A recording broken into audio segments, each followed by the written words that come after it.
Good evening, everyone. I'm here to share about a research project that has fostered and amplified the voices of Latine students in higher education in the United States. Before I jump into this research, a quick introduction. My name is Kevin Ferreira van Leer, and I'm a graduate of UWC Costa Rica, class of '09.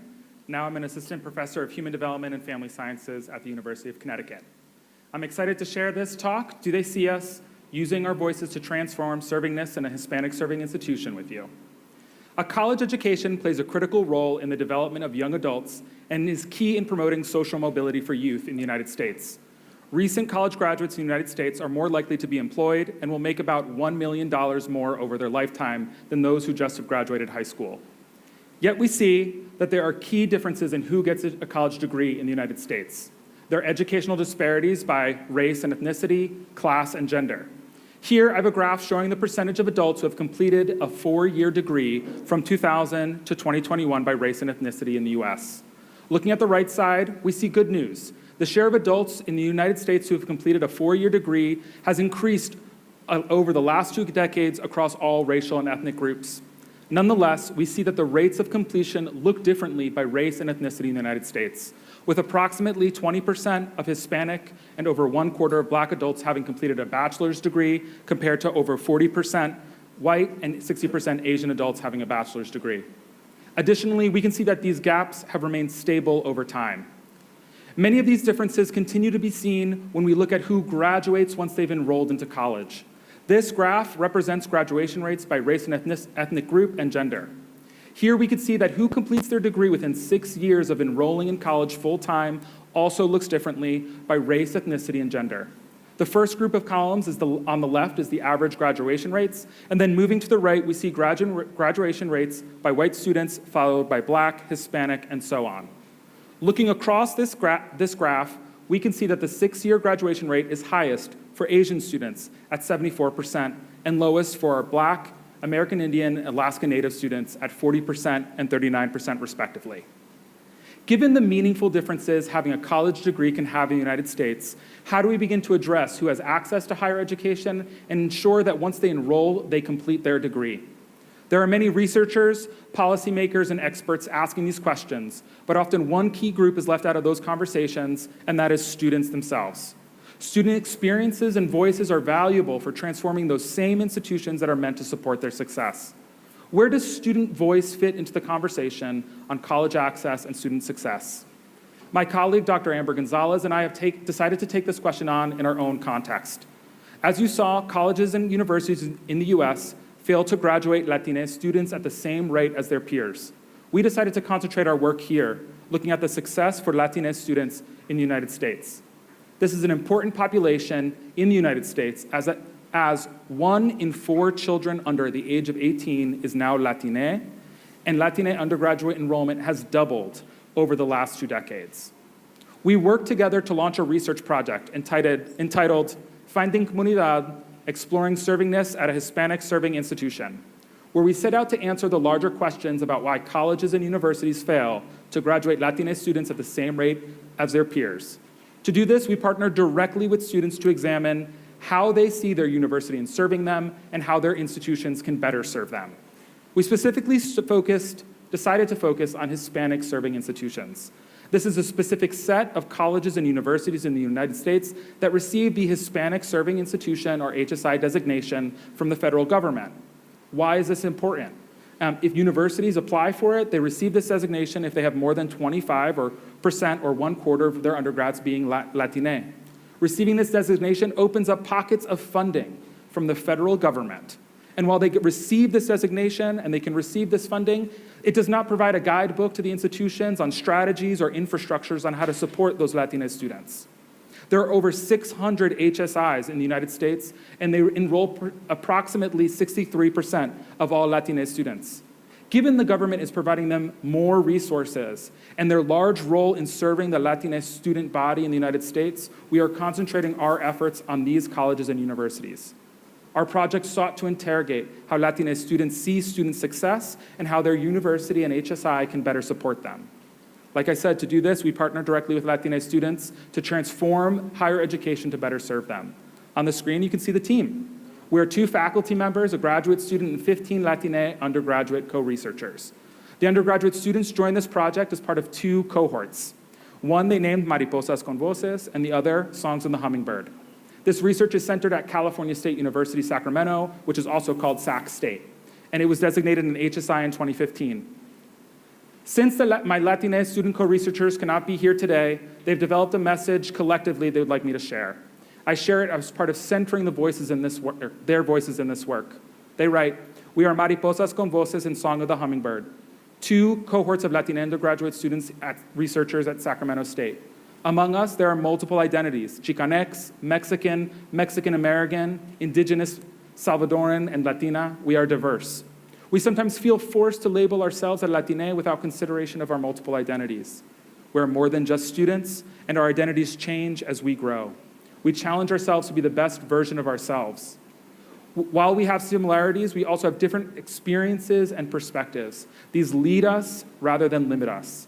We are determined to better ourselves and our family through education.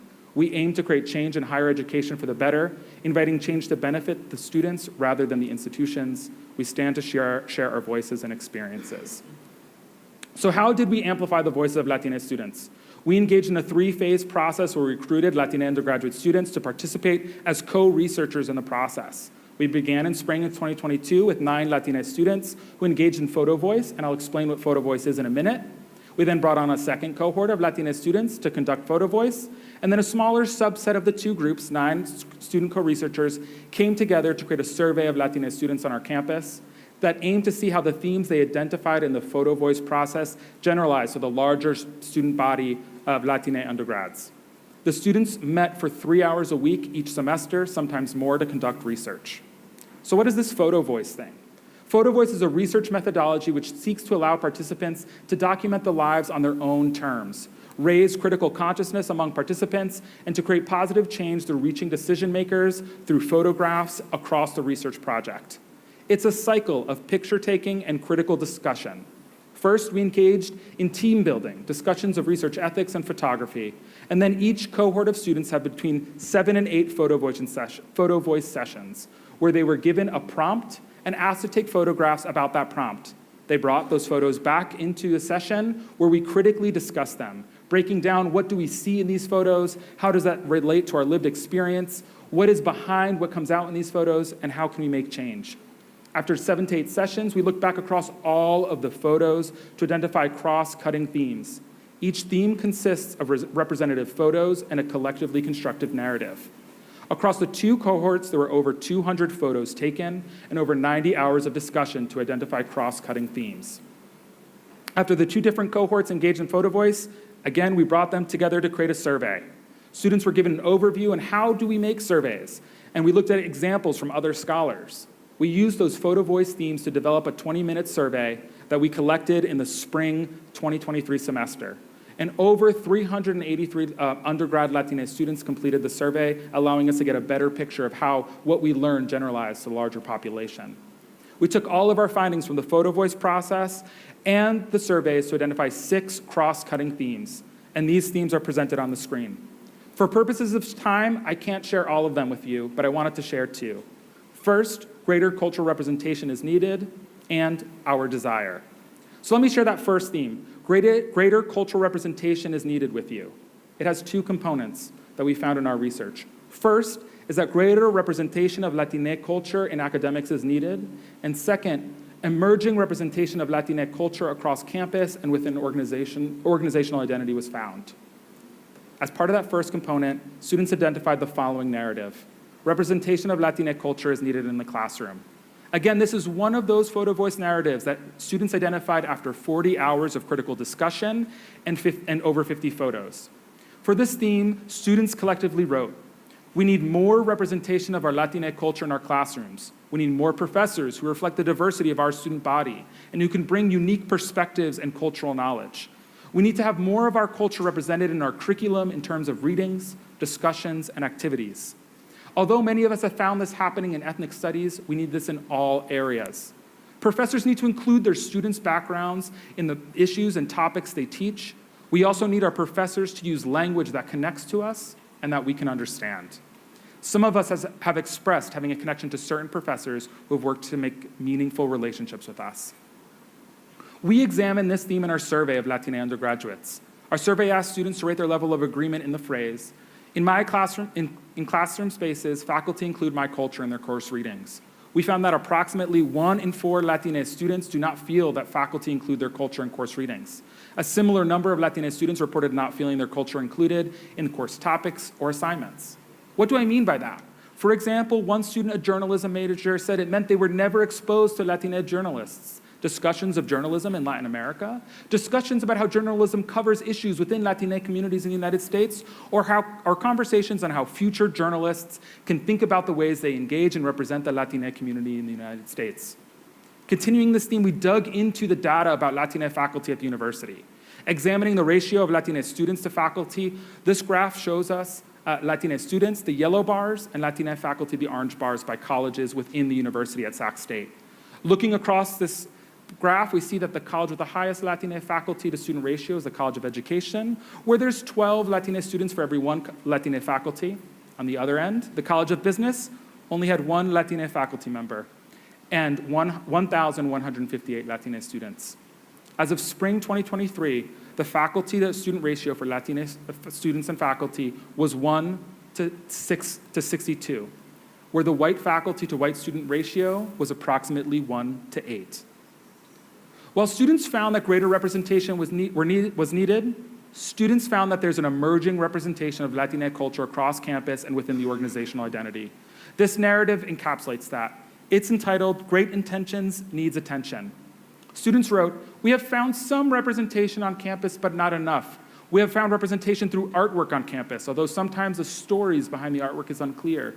We worry that some spaces are meant to check the box for diversity and inclusion, but we do not feel that we belong. In this first top picture, we see that new spaces are created, but where do Latine students belong in these spaces? Some of us have been questioned for being in particular spaces or being turned away when asking questions. In the second picture, we see a place that was made for all of us, yet it is a place we do not always feel welcome. The Multicultural Center is students for all cultures, but does not seem welcoming from the outside. A place meant for many, yet feels hidden and unwelcoming, and these are just 2 examples where we have questioned Latine visibility. Our survey findings similarly reveal a tension between belonging on campus and the need for greater representation. On average, Latine students did feel a strong connection to the community on that campus and that their culture is valued. And over half of the student respondents report they agree with the statement that on campus there are enough opportunities to gain knowledge about my cultural community. That said, by the same token, 1 in 5 Latine students respondents said they had considered leaving the university because they felt isolated or unwelcome. And of particular concern, 14% of those who took the survey responded that they felt being discriminated against in the last 12 months at Sac State. Together, these photo voice themes and survey results show that certain students currently do not find continuity between their cultural identity and practices on campus. And that's a dive into just one of the 6 themes. That said, I do want to share one more with you. This theme brings together what students desire for our institutions. This theme is only built up of photo and a narrative. It begins, these 6 pictures describe what we hope for the university and our experience. They see me here without having to knock. Please reach out. Interconnectedness. Feeling included outside of campus spaces. Stores having products that are Latine in ways that are blended. Fitting in without being labeled as separate. The way this grocery store makes us feel like home is what we search for when attending campus. Don't feel qualified to be in this academic space, but I'm here learning their ways. Often think about how this is a stop where I need to get off, but I keep going. For them, and everyone that came before them, and for everyone that comes after, at your own pace in this big space. I wish I had time to dissect each of these photos some more with you, but let me just dissect that last one, a snail in the palm of a co-researcher's hand. This hand represents a reminder that resonated with co-researchers. In face of their imposter syndrome, lack of representation in academic fields, concerns about whether they should continue, they can go at their own pace. In other words, student co-researchers reminded themselves that in face of institutional expectations, family obligations, and societal barriers, they can allow themselves to navigate their journey on their terms. We use these findings to inform change at the university. To do this, we had multiple university exhibits where we invited campus leaders to walk through our gallery of photos and hear our narratives. We also brought other experts onto campus to discuss recommendations based on what we've learned. We created action teams that focus turning specific ideas into ideas for change into action, alongside working of a team of stakeholders and decision makers at the university. We turned to the local newspaper to bring attention to the lack of Latina representation in leadership, staff, and faculty. Our project findings then informed a diversity hiring fellow program to advocate more intentionally with matching faculty representation to our student body. The campus has now opened up a cluster hire to bring on multiple faculty who are Latine or have a history of supporting Latine communities. Our Division of Inclusive Excellence has developed a series on belonging for various communities, including the Latine community. And as part of this, we brought in Las Cafeteras, a Chicano band from East LA, to our campus for the first time in leading an interactive workshop on using storytelling and music to create change, as well as give a concert performance. We also reviewed the literature on HSIs and mission and value statements and how that can be incorporated into our website. We worked with the universities presenting specific changes grounded in their research to help transform the current university website so that the HSI designation and Latina community is more visible to the public. That said, the work is not done. The students have identified other areas of recommendations in which we are working with the university.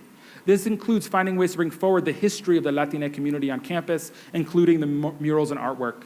It includes transparency about the funding received from the federal government and how they benefit Latina students, and building accountability mechanisms around Latina student success. That said, this project also helps define the other ways that universities can lift up Latina communities. Students have asked us to think beyond just graduation rates and see success as tied to the aspirations of Latina families and their larger communities. Success is bigger than something just for themselves. Students currently do not find that continuity between their cultural identity and campus practices.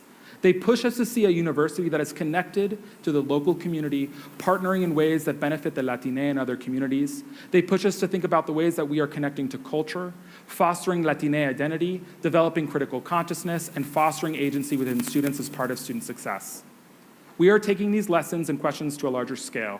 We have begun partnering with students, faculty, and administrators at 8 of the 23 California State University campuses designated as HSIs. This is the largest 4-year public university system in the US, where 42% of undergraduates identify as Latine.